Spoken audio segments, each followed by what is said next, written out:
Ramanand classes में सभी विद्यार्थियों का स्वागत है। आज हम डीसी जनित्र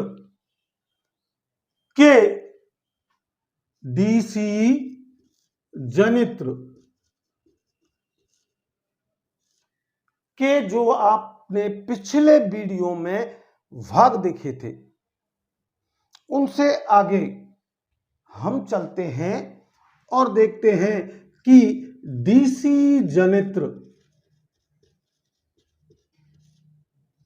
के आर्मेचर, मैंने आपको पिछली वीडियो में बताया था कि जिस भाग पर बाइंडिंग की गई हो और उसे घुमाया जा रहा हो वो भाग हमारा बाइंडिंग किया हुआ आर्मेचर कहलाता है। अब डीसी मोटर में भी आएंगे तो घूमने वाले भाग को हम वहां बाइंडिंग है इसलिए आर्मेचर ही कहेंगे, लेकिन अगर घूमने वाला भाग है और उस पर बाइंडिंग नहीं हो रही है तो वह रोटर कहलाएगा। डीसी में मैंने आपको बताया मशीनों में, जनरेटर में, कि जिस भाग पर चुंबकीय क्षेत्र उत्पन्न किया जाता है या स्थापित किया जाता है उसे ध्रुव या पोल कहते हैं। जबकि एसी में हम जिस भाग पर चुंबकीय क्षेत्र उत्पन्न करते हैं उसे स्टेटर कहते हैं। तो डीसी जनित्र में आर्मेचर में दो प्रकार की बाइंडिंग की जाती है। एक तो चढ़ाव जिसे लैप बाइंडिंग या कुंडलन कहा जाता है, चढ़ाव कुंडलन, लैप बाइंडिंग। एक दूसरी जो कुंडलन किया जाता है वो तरंग कुंडलन, वेव बाइंडिंग। तो यहां हम अभी इनमें अंतर ही समझेंगे और विशेषताएं देखेंगे। बाकी जो बाइंडिंग चैप्टर है उसमें इसकी खुल करके व्याख्या करेंगे।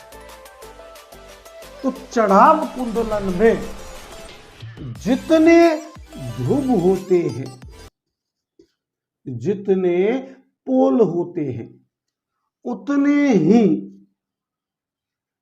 धारा के रास्ते यानी कि समांतर पथ बनाए जाते हैं।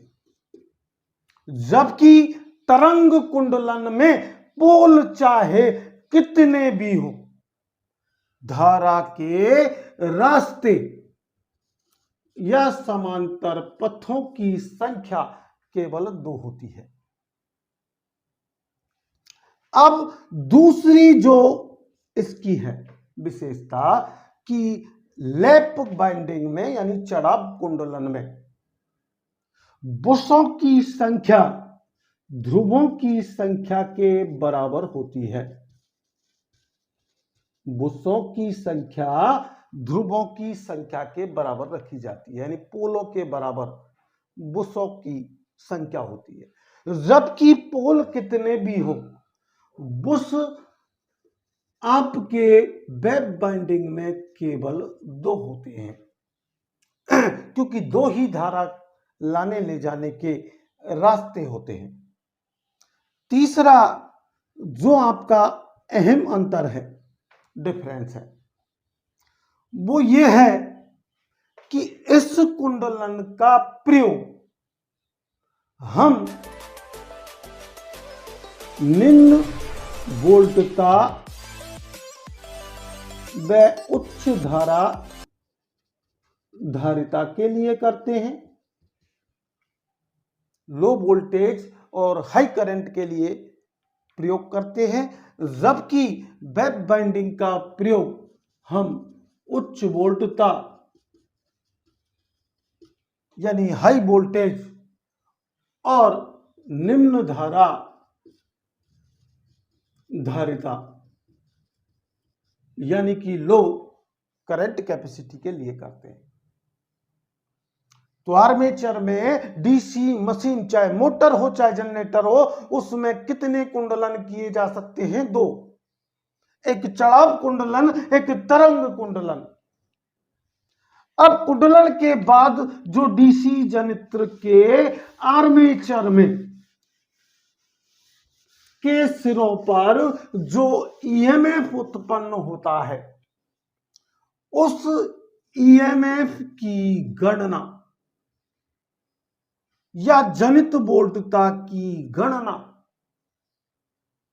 करने का फार्मूला, चूंकि हम जानते हैं कि हमारा जनरेटर फैराडे के विद्युत चुंबकीय प्रेरण के सिद्धांत पर प्रचालित होता है और इसमें गतिज ईएमएफ उत्पन्न होता है और वो ईएमएफ फ्लक्स में परिवर्तन की दर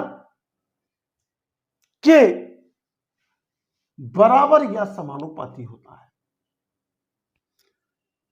तो यहां फ्लक्स में परिवर्तन डी फाई, वो हम जितने पोल होंगे उतनी ही मात्रा में आपका फ्लक्स होगा। तो माना कि पोलों की संख्या P है, तो डी फाई बराबर क्या हो जाएगा? P phi. अब यह परिवर्तन की दर है, यानी कि टाइम कितना लग रहा है। तो हम हमारे मशीनों की घूर्णन गति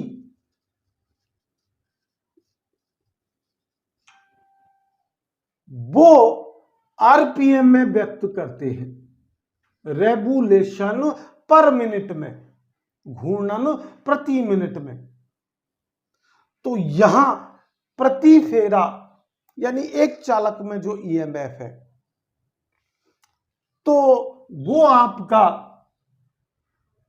dt बराबर 60/n, जहां n आपके उस डीसी मशीन की घूर्णन गति आरपीएम में है।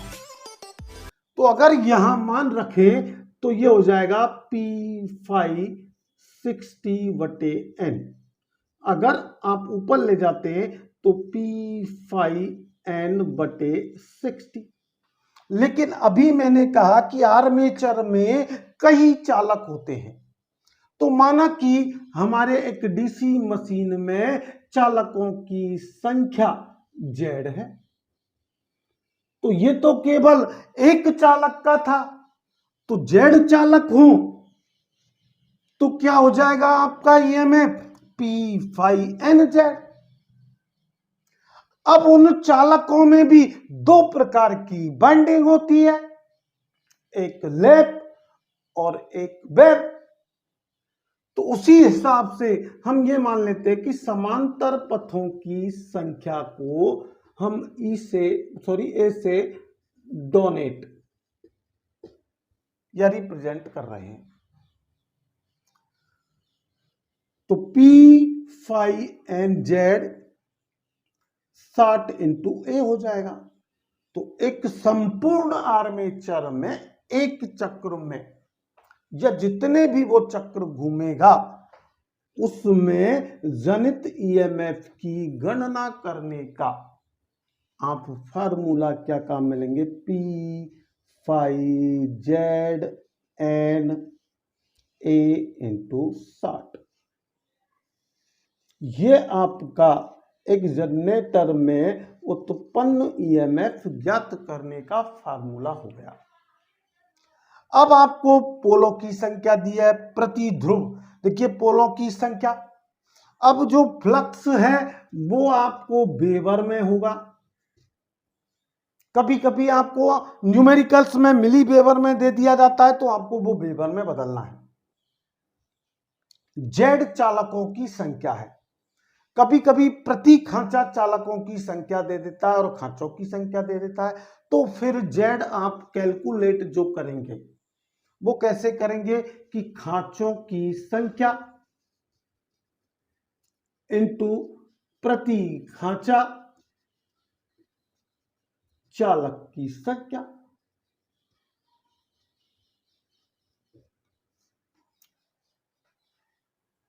अब आपसे एन जो है वो आपको कितना दिया है उस हिसाब से एन का मान पुटअप कर देंगे और आपको आर्मेचर कैसा बाइंडिंग किया हुआ है, लैप किया हुआ है, तो पोल जितने उतना ही ए का मान रखेंगे और अगर बैप किया हुआ है तो ए बराबर 2 रखना है। तो इस प्रकार के आप न्यूमेरिकल सॉल्व करके देखेंगे। अब आगे हम बात करते हैं कि डीसी जनित्र के प्रकार। डीसी जनित्र के प्रकार, तो डीसी जनित्र को क्षेत्र उत्तेजन के आधार पर 2 वर्गों में बांटा गया। एक पृथक उत्तेजित जनित्र, सेपरेटली एक्साइटेड जनरेटर, यानी कि जिसमें अवशिष्ट चुंबकत्व का गुण लाना आवश्यक है, जिसके क्षेत्र को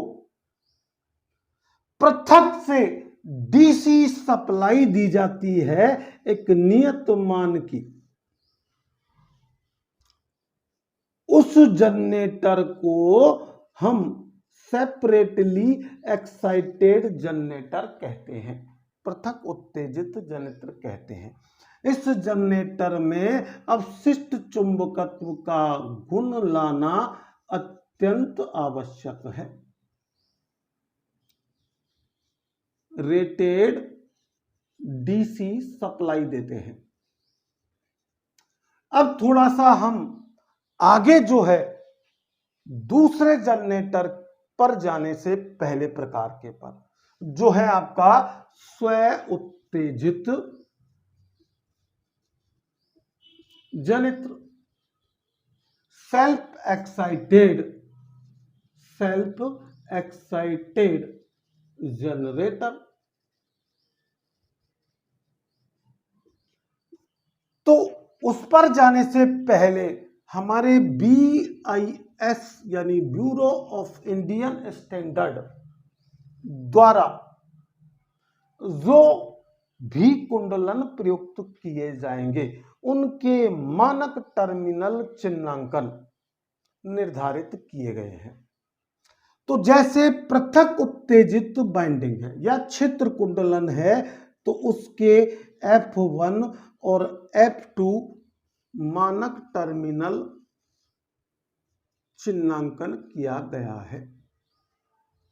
आर्मेचर अगर है तो उसका A1 और A2 यानी आर्मेचर बाइंडिंग के भारतीय मानक द्वारा टर्मिनल चिन्हांकन A1 A2 प्रदर्शित किया गया है।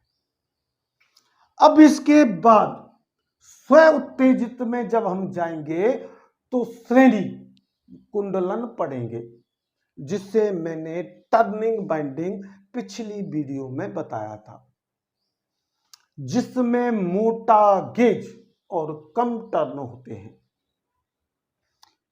उसे सीरीज बाइंडिंग कहा जाता है और उसके मानक टर्मिनल चिन्हांकन D1 D2 होते हैं।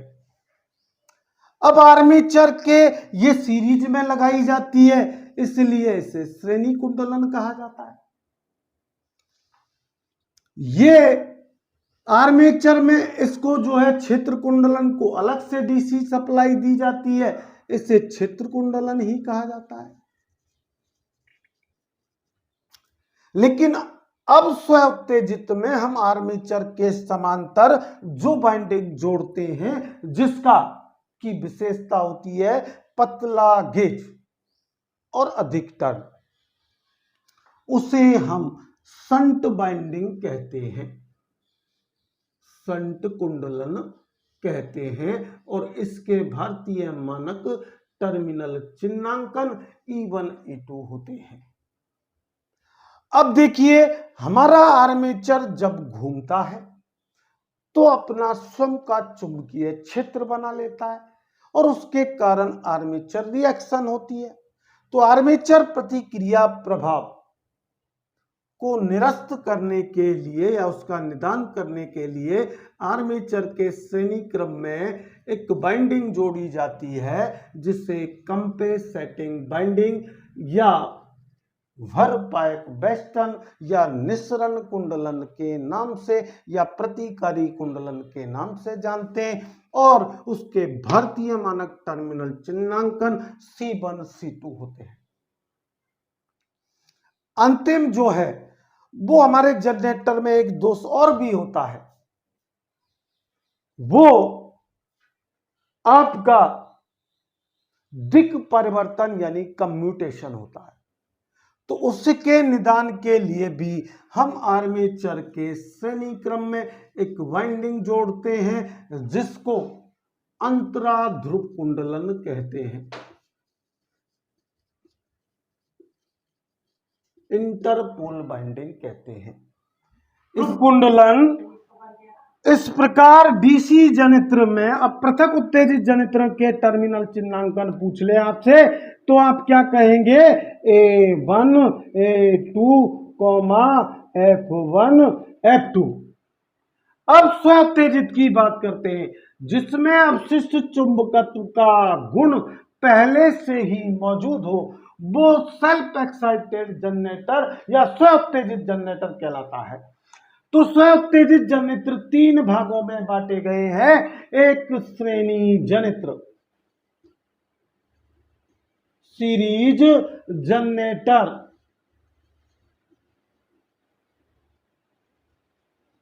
सीरीज जनरेटर में दो निम्न प्रतिरोधक मान के कुंडल होते हैं, A1 A2 D1 D2, जिनको से हम जो है श्रेणी में जुड़े होते हैं और वोल्टेज प्राप्त करते हैं। तो ऐसा जनित्र सीरीज जनरेटर कहलाता है।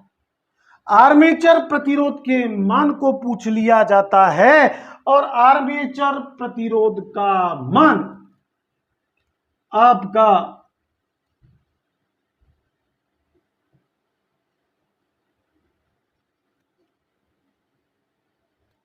0.1 ओम से और 1 ओम तक होता है।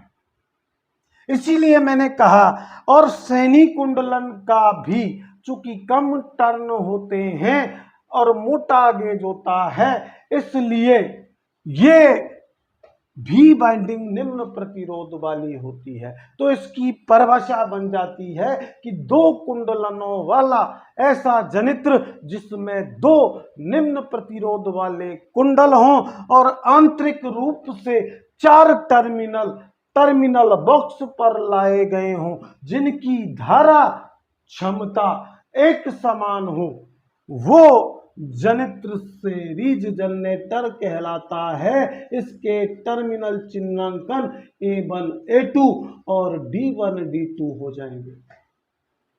अब पृथक उत्तेजित की बात करें परिभाषा की, तो एक निम्न प्रतिरोधक मान का कुंडल और एक उच्च प्रतिरोधक मान का कुंडल वाला जनित्र, जिसके 4 टर्मिनल जो है टर्मिनल बॉक्स पर लाए गए हों, जिनकी वोल्ट धारा धारिता अलग अलग हो और वोल्टता भी भिन्न भिन्न हो, वो पृथक उत्तेजित जनित्र कहलाता है।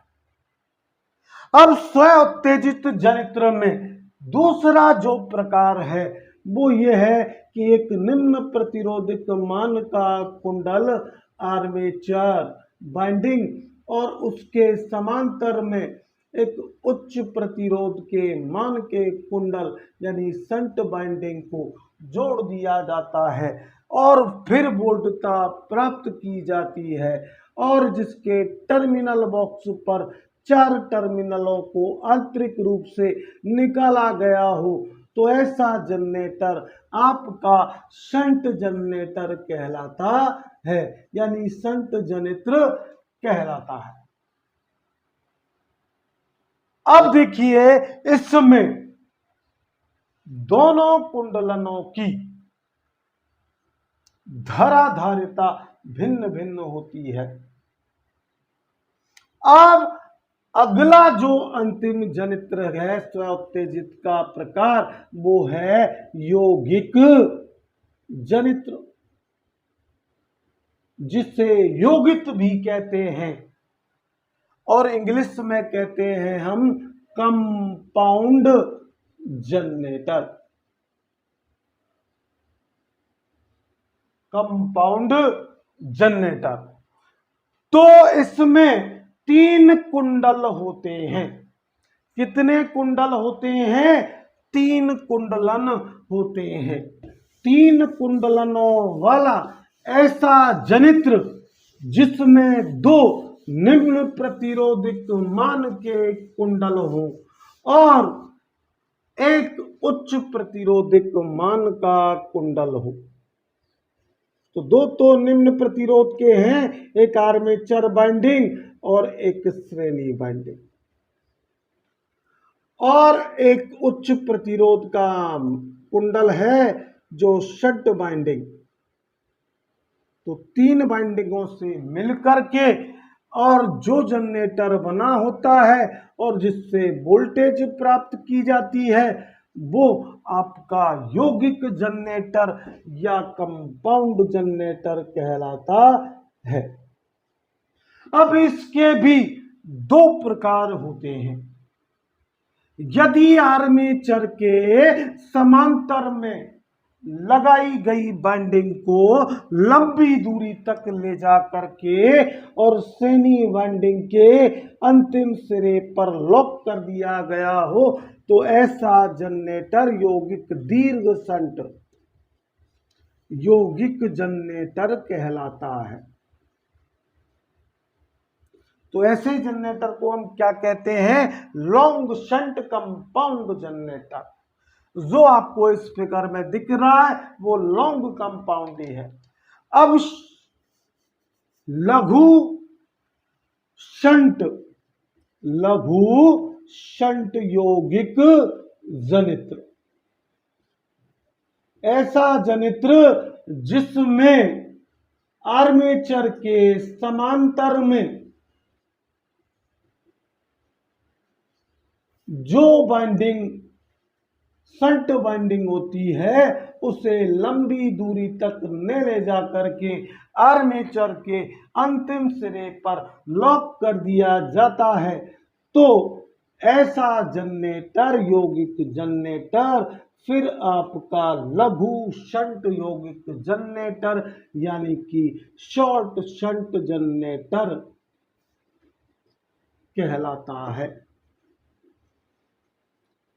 अब इनके भी 2 प्रकार होते हैं। अगर आपने दीर्घ जनरेटर में श्रेणी क्षेत्र की धारा की दिशा एक ही रखी है और चाहे वो लघु हो या दीर्घ हो तो ऐसा जनरेटर संचयी कम्युलेटिव दी लॉन्ग शंट कंपाउंड जनरेटर कहलाएगा। और इसमें अगर क्षेत्र धारा की दिशा एक है तो फिर वो संचयी लघु शंट यौगिक जनरेटर कहलाएगा। अगर आपने क्षेत्र धारा की दिशा परिवर्तित कर दी तो देखिए फिगर में कि मैं क्षेत्र धारा की दिशा अब परिवर्तित कर रहा हूं और विपरीत कर दी तो ऐसा फिर दीर्घ शंट वाला आपका जनरेटर है वो विभेदीय यानी कि डिफरेंशियल जनरेटर दीर्घ शंट यानी विभेदीय दीर्घ शंट यौगिक जनरेटर कहलाता है। और यदि आपने इसकी लघु शंट में क्षेत्र धारा की दिशा बदली है तो वो विभेदीय लघु शंट यौगिक जनरेटर कहलाता है। संचय यौगिक जनरेटर के मामले में कुल फ्लक्स फाई टी बराबर phi S H plus phi S E यानी कि शंट क्षेत्र फ्लक्स और श्रेणी क्षेत्र फ्लक्स के योग के बराबर होता है। लेकिन संचय के अलावा अगर विभेदीय में कुल फ्लक्स ज्ञात करवाता है तो टोटल फ्लक्स फिर शंट फ्लक्स से श्रेणी फ्लक्स के अंतर के योग के बराबर होता है। जिनको ये वीडियो पसंद आई हो वो हमारे चैनल को सब्सक्राइब करें, लाइक करें और कमेंट्स करें और जितना हो सके शेयर करें, जिससे और बेल आइकन के बटन को प्रेस करें जिससे कि हम आपको अपकमिंग वीडियोस की आने वाली उनकी वीडियो की नोटिफिकेशन प्राप्त हो सके। धन्यवाद।